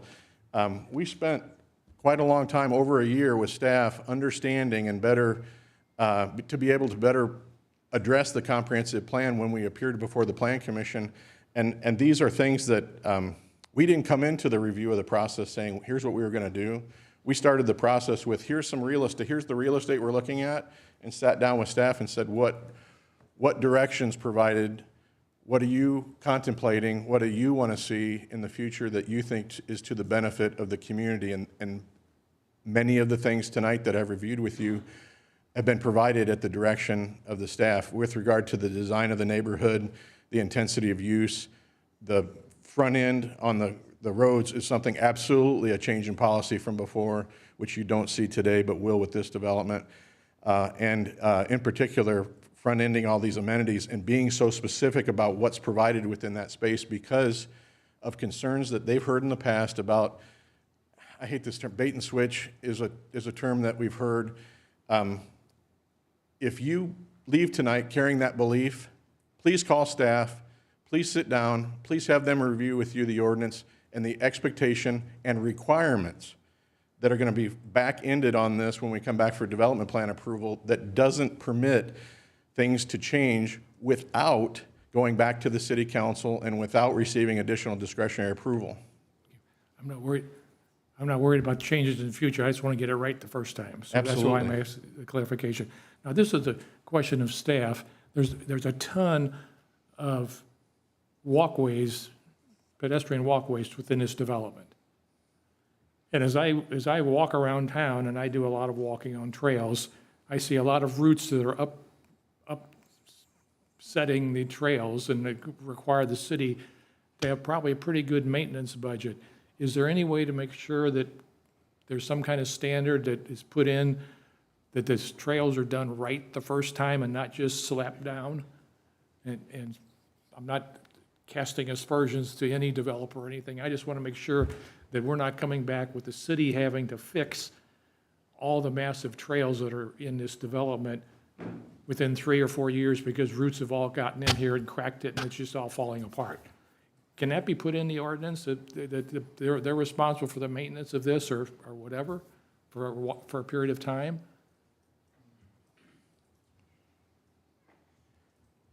Yeah, I mean, I think generally speaking, I mean, there's a set of construction standards that all developers have to follow, and that's checked through the city staff at time of inspection, installation through inspections.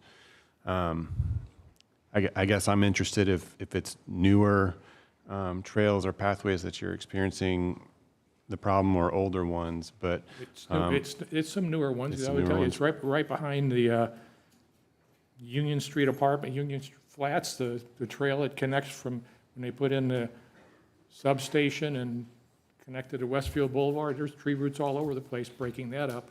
Okay. And that's probably 3 years old, 4 years old maybe. Yeah. So, and there's other spots around. Wheeler Trail had it. You go farther down, there's places. So I just want to make sure that the city's not getting on the hook for something 3 or 4 years down the road because it wasn't put in place the first time. I don't know that I can answer that today. I mean, Okay, things that are that's within the right-of-way, I would imagine would be city responsibility. If there are trails on private property or common area, that would be up to the HOA. And there are construction standards that are submitted at the time of construction approval that those things have to be maintained in that standard. I think what you may be talking about is, I wouldn't call it enforcement, but review of those assets by the city to determine if a letter of correction needs to be sent to the developer or the HOA to make those things when they don't go headhunt, right? They're going to go out there. They would review that based upon somebody saying, I have a complaint, there's a situation of X. And the city would respond, and they know their standards, and they would reach out to the developer or the HOA when it's outside of the public right-of-way. And the HOA or the developer would be responsible for maintaining it to the standard that's in place for the city. The other paths that we show on there, and there are some, they're in purple, and the ones like 206th Street is identified east to west. Sorry, I'm pointing when I can use this. Those that are in the right-of-way, those comments or concerns someone would have would go to the city. The city would evaluate the condition of the walk, and the city's obligated under ADA standards to maintain those walks to a certain standard. Okay. One final question. Could you make sure to contact NDOT and see what the future plans for State Road 38 are? Because the intersection that have been spoken about, that's really going to be an NDOT type of thing as much as a city type of thing, and I just think we should know what the future plans are for that. Yep, I know that that's in the works as part of that traffic study. That's all I have. Thank you. Thank you, Dr. Keene. Mr. Horkay. There's a lot here. We've discussed a lot. I've digested some, but not all of this yet. I'm not sure I have anything else I'm feeling I urgently need to bring up tonight. I'll interrupt again if that comes to mind, but looking forward to a workshop. Very good. Counselor, I've texted them both, and I don't know if we're online. I'll check them at the end. Counselor McCarty. Just want to make sure our online individuals were still with us and if they had any opinions. Anyway, yes, for those that might not know, I am on both Planning Commission and City Council. I've already stated to the petitioner that I'm against this project for many reasons. Kind of boils down to for the most part, it boils down to philosophy of just with the future of Westfield. Some numbers get thrown out all the time. One in particular is that we could approve no more development today within Westfield, and our population within the next 5 to 10 years will go up to 100,000 people.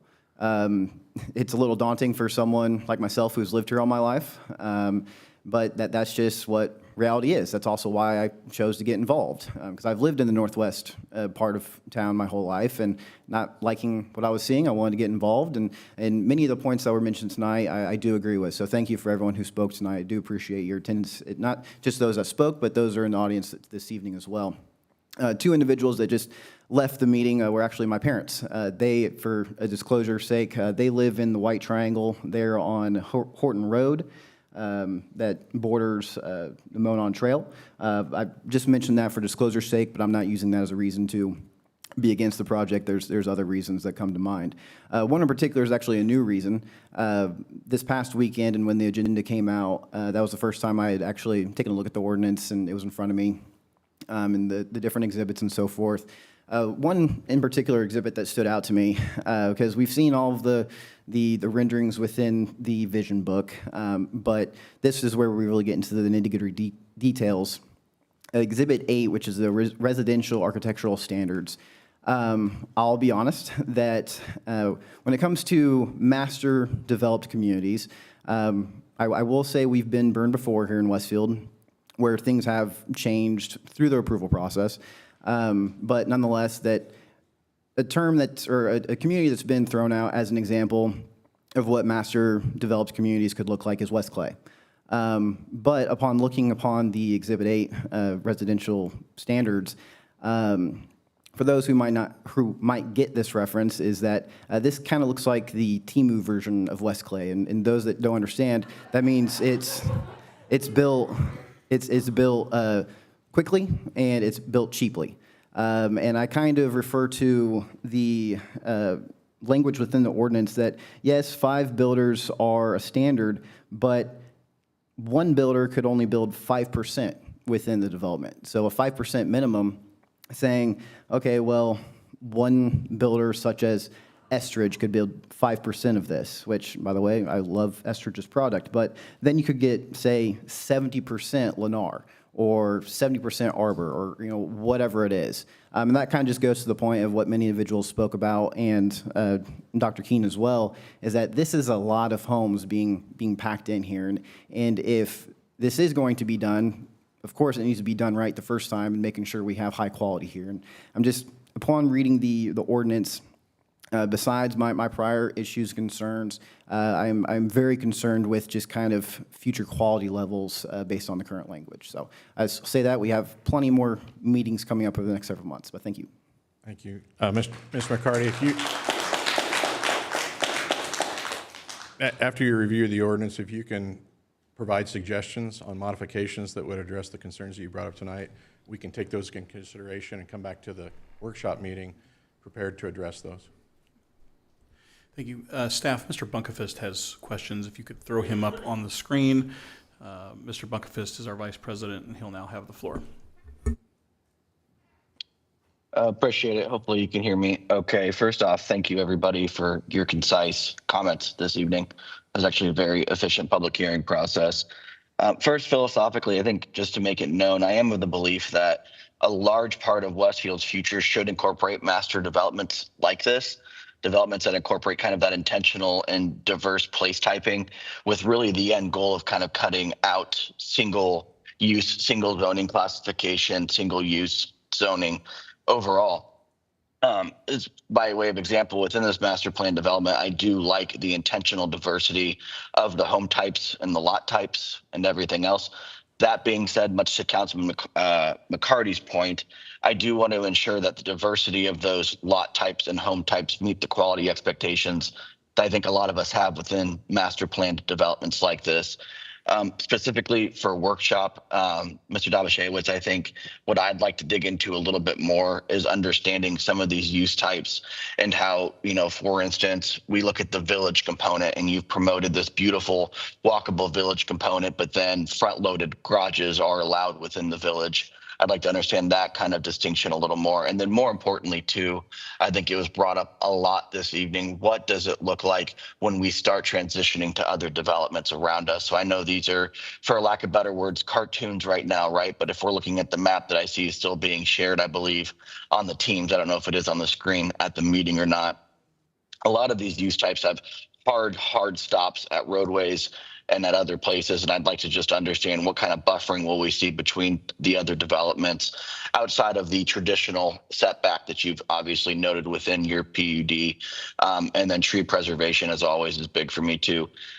So with all of those things said, again, incredibly excited that Westfield is partaking in more master plan thoughts. But I think it was said a few times this evening, want to make sure we're doing this right, and incredibly excited to digging in workshops and in future meetings. So with that, I'll stop talking. Thank you. Mr. Dabashewitz, is that anything you want to address now or in a future workshop for him? I just want to give you the opportunity to say something. Yeah, we can pick it up at workshop. Okay. I don't think there was anything that we can address tonight because there's additional information that Mr. Bunkfist wants to see. Very good. We'll be prepared in advance of the committee meeting to share that so we can talk about it at the meeting. Very good. Mr. Woodard, since we have your face on the screen, is there anything you'd like to ask or say? I would just simply say I appreciate the public feedback tonight. Up on the north side, the 214th Street, I do see, and actually a couple different places in here, I see more estate, large lot homes in the adjacent areas. And I think being mindful to those residents specifically, and I harp on this a lot, but having the backs of homes backing up to the front of an estate lot, I think is out of character, and that's something I'd like to talk about more at the workshop. But more than anything, I appreciate the public feedback. Thank you. Thank you, Mr. Woodard. Mr. Mooney, is there anything you would like to address? Yeah, thanks. John, these can be workshop for me, but I think of the potential ongoing financial burden of the amenities, specific, probably the Foundry Park and the Cary Commons. I still got a relatively young family, so we're heavy park users, and I just think about it's nice to see those amenities, but it's also a big financial burden, to Dr. Keene's point, just with the trail system.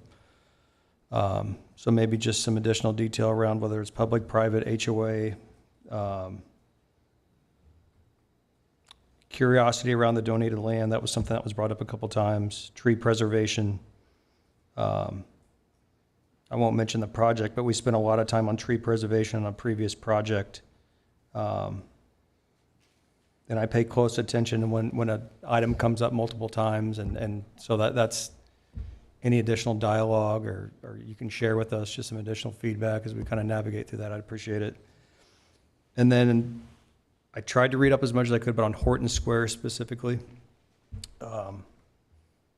parking, street, interior, exterior.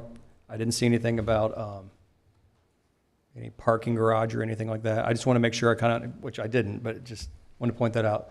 Just making sure I understand, we talk about, traffic flow. I don't remember the terminology, but the slowing of traffic.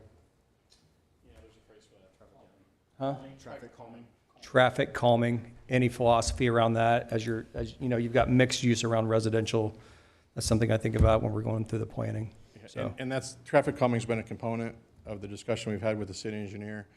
And with regard to a parking garage, while it's not anticipated, it's not prohibited, to add scale, the site where Skender is going is just over 5 acres in size, and that's along State Road 32, and it's probably a little bit bigger absent the public right-of-way along State Road 32. Yeah. But we're talking about just over 7 acres here.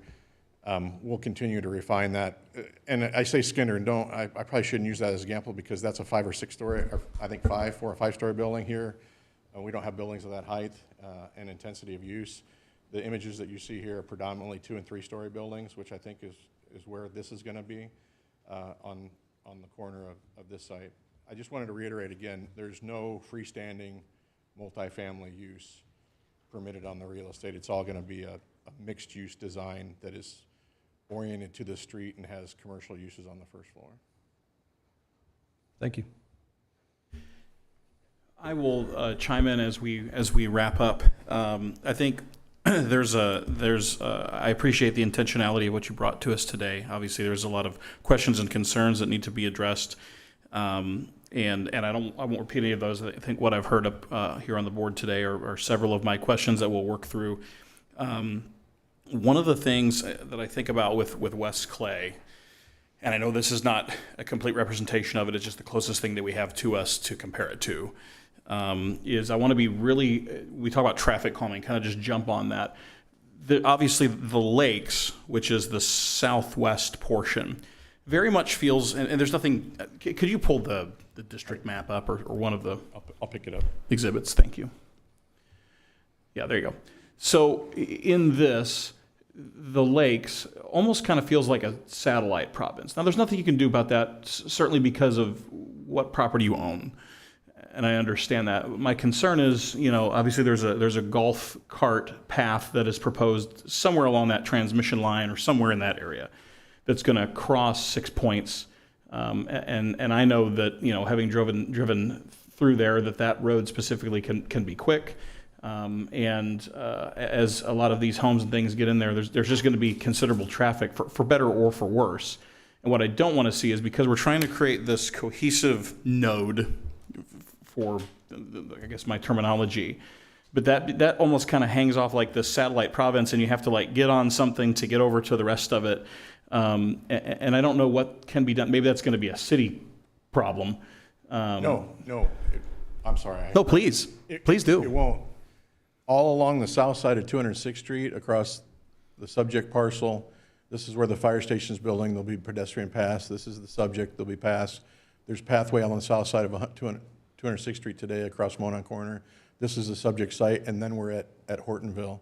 There are several opportunities for pedestrian crossings on 206th Street, as well as that whole segment that is uninhibited by the ability to produce pedestrian path. That'll all be within the city's right-of-way. That's in addition to the additional 14 miles of paths that we talked about. So there's, as you would see with most development, the unusual thing here is that we've got that connectivity that exists today when the site's developed. There won't be, when development occurs on the subject piece, there won't be a waiting period for that next parcel, which isn't part of the subject to be developed to provide that pedestrian connectivity. Sure. And I'm not specifically worried about whether or not crossings will be provided.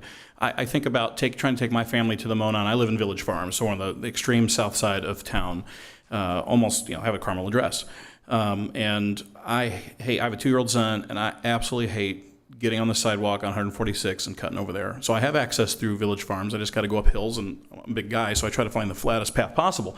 But what I'm concerned about, I just don't want to see any of these streets that are going to be in this, what is again, what I agree is it's a very intentional design, whether people like it or not. I think what you've brought is intentional, but I don't want to see any of these become essentially major arterials that feel like 146. That's my biggest concern, because I hate taking my kid in his little cart through that, because I got hundreds of cars coming at me at 50 miles an hour.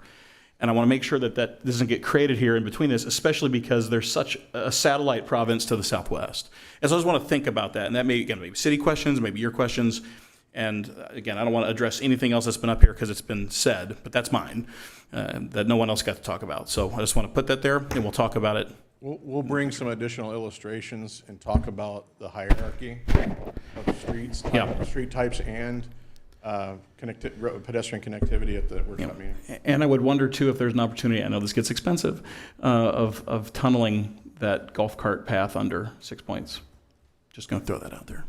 And, or bridging, to Mr. Jorge's point. Anything else from the commission prior to ending this conversation? With that, Mr. Domashewitz, anything else you'd like to say before we close? No, sir. Just to, if you can talk a bit about the workshop process, location, and public participation, just for the benefit of everyone here tonight. Certainly, I appreciate that. And so for folks that are here today, this was the last opportunity to actually speak in public about this. But that doesn't mean you cannot continue to send emails this entire process. I know that puts a lot of work on staff, but you can continue to talk and discuss and give us feedback as this process goes on. What will happen now will be a series of workshops. And so we meet over at City Services on 171st. And that will be an opportunity. It's much more of a collaborative feel. It's kind of this big U-shaped room, and the developers sit at the end, and we're all kind of together, and we talk through all the issues as you heard about tonight, all of our questions, anything new that comes up, staff developments, things that come from economic development or city, and we're going to work through that process. You are certainly welcome to attend. It is a small room, but you can get online and watch. But since you won't have the opportunity to say anything, like I said, I don't want to quench your ability to come in the room, but you won't be able to converse with us, but you'll be able to watch. And so typically these type of things get, one workshop because this is so big, there's going to be more than one, which will be important to the process. And then again, you can continue to email based on what you hear and continue to give feedback, positive or negative. You continue to talk to the developer and staff as you have questions, comments, and concerns, and we will continue to get those all the way through the end of this process. And sorry, Kevin. If I could just jump in real quick, there's one caveat to what Mr. Neal said about the location of the first workshop. We're anticipating that being on December 15th, and that will be in this building. That's going to occur the same night as our public hearing for our comp plan. So we'll move that meeting to this facility. That's the only one we're anticipating Sorry moving. about that. I knew that and I forgot. No, that's okay. But you're right. That's the normal process and locations and timeline. So outside of that December workshop meeting, the rest of them will be at City Services. And that's publicly noticed. You'll see that address far in advance. And then again, if you have any comments, planners@westfield.in.gov. That's how you get things to us. Thank you for your time, Mr. Domashewitz. Thank you, everyone who is here. The rest of what we have tonight is just some cleanup, so there's nothing more on this topic. If you want to leave, you're welcome to do so. It'll take us 5 or 7 minutes to finish up, but with you all maybe getting up and leaving, I'm going to pause for just a second, allow you to do that. You are welcome to stay for the last couple of minutes of the meeting. We won't discuss anything further, though.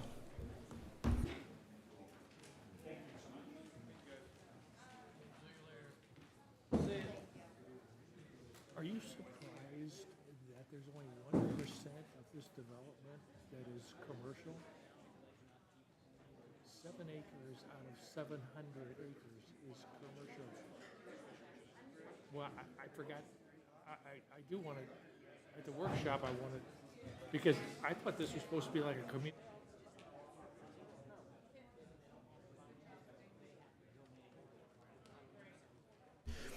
If you could please take your conversations outside. We do have some business to finish up. If you are continuing to converse, if you could do so outside, would greatly appreciate it. Thank you so much.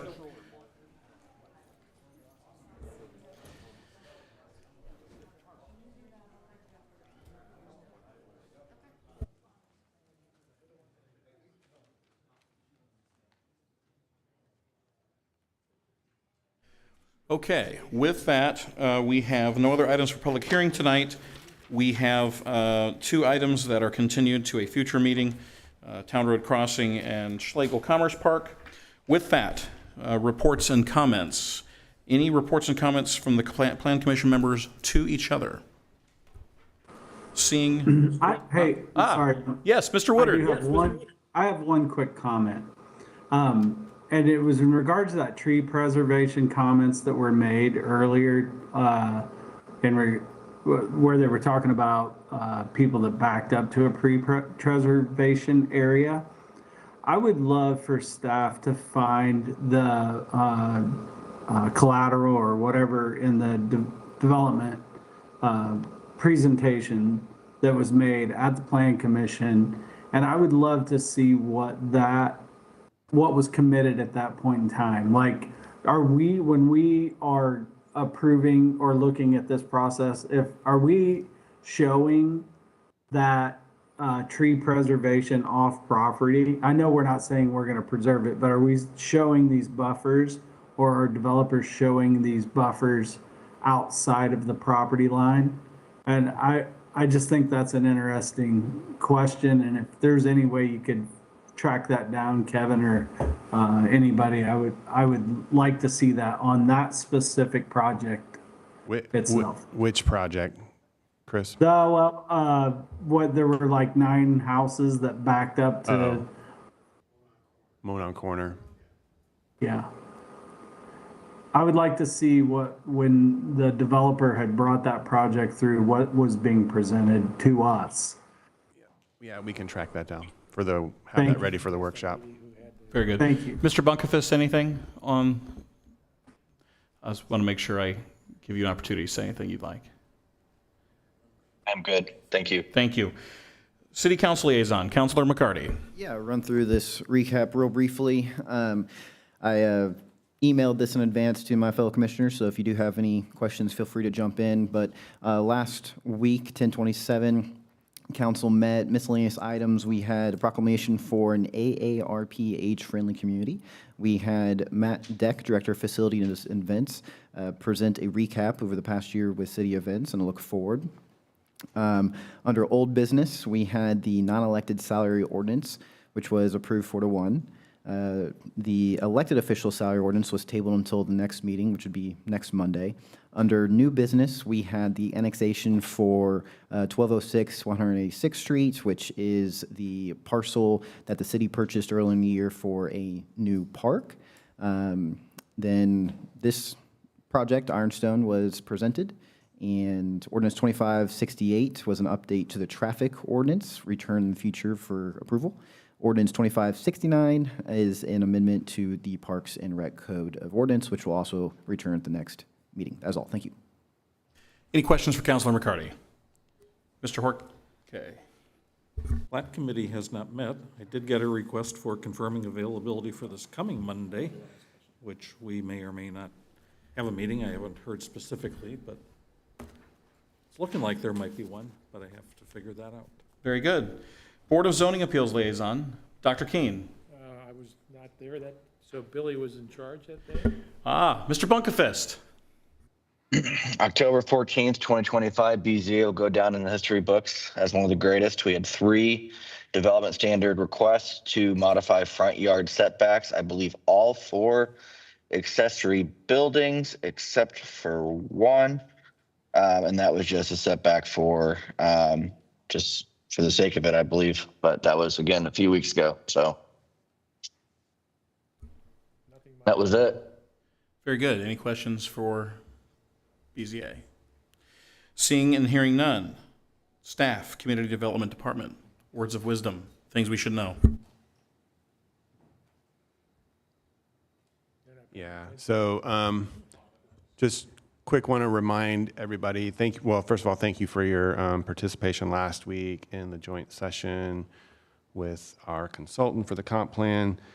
Quick reminder, especially for those that weren't there, if you have comments or feedback that you want to provide, that is due to Caleb by next Friday, so the 14th. If you could send that in, that would be greatly appreciated. And yeah, I just wanted to mention one more time, kind of the timeline for the comp plan adoption process, looking to introduce that at the City Council in December 8th, and then public hearing, turn around, have the public hearing the next week on December 15th. Didn't want that to linger through the holidays, so wanted to have that done in December. So that will pair with a workshop meeting for this item. So that is why we'll move venues. So legally, or not legally, rule-based, typically we don't have public hearings by rule. Correct. How will we we'll parse just that? we'll need to suspend the rules technically to have a public hearing, because our rules state that we'll need to do that. Do we need to do so in advance of it being noticed, or can it be done at the time in which the meeting is intended to occur? You can just do it then. Okay. Very good. Any questions? Is there any reason to go over how we actually got the folder created for us and make sure you avoid a serial meeting thing, the importance of don't collaborate? And is everybody clear on all of that? I'm sorry, I'm not sure what we're discussing. Yeah, everybody should have their own individual document. It was given to us electronically with Yeah, a yeah, Comment on, yep, Yeah. and stay to your own individual document, don't share comments. And Color in the we can lines. Keep that, It's yeah. not something we do very often, and I'm clear on. I just thought maybe bring it up, just make sure there's no questions on that. Very good. Any other business to come before the Plan Commission? Seeing and hearing none, I would entertain a motion to adjourn. So moved. So moved by Mr. McCarty. Is there a second? Second. Seconded by Mr. Horkay. Any further discussion? Staff, will you please call the roll? Mr. Woodard, will you please turn on your camera? Oops, sorry. Staff, please call the roll. Dr. Keene, Yes. Mr. McCarty, Yes. Mr. Mooney, Yes. Mr. Neal, Yes. Mr. Woodard, Yes. Mr. Bunkefist, Yes. and Mr. Horkay. Yes. We are adjourned at 9:01 PM.